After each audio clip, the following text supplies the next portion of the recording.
রোজ রোজ মারতে চাইছে আমাকে। সায়নের মৃত্যুর পর বিস্ফোরক পোস্ট দেবলীনা নন্দীর। ট্রোলিং, কটাক্ষ আর মানসিক অবসাদের ভয়াবহ অভিজ্ঞতা তুলে ধরলেন অভিনেত্রী। তুমিও ভুল করেছো বোন। সায়নীকে উদ্দেশ্য করে তার আবেগঘন বার্তায় চোখ ভিজল নেট পাড়ার। সায়নী চক্রবর্তীর আকস্মিক মৃত্যুর ঘটনায় শোকস্তব্ধ নির্দুনিয়া। এর মধ্যে নিজের জীবনের এক অন্ধকার অধ্যায় সামনে এনে আবেগঘন পোস্ট করলেন গায়িকা দেবলীনা নন্দী।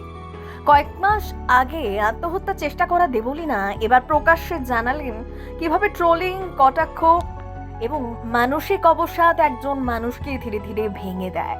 তার দাবি, আজ সায়নীর জন্য অনেকেই চোখের জল ফেলছেন, কিন্তু বেঁচে থাকলে সেই মানুষগুলোর একাংশই হয়তো তাকে প্রতিনিয়ত আঘাত করত।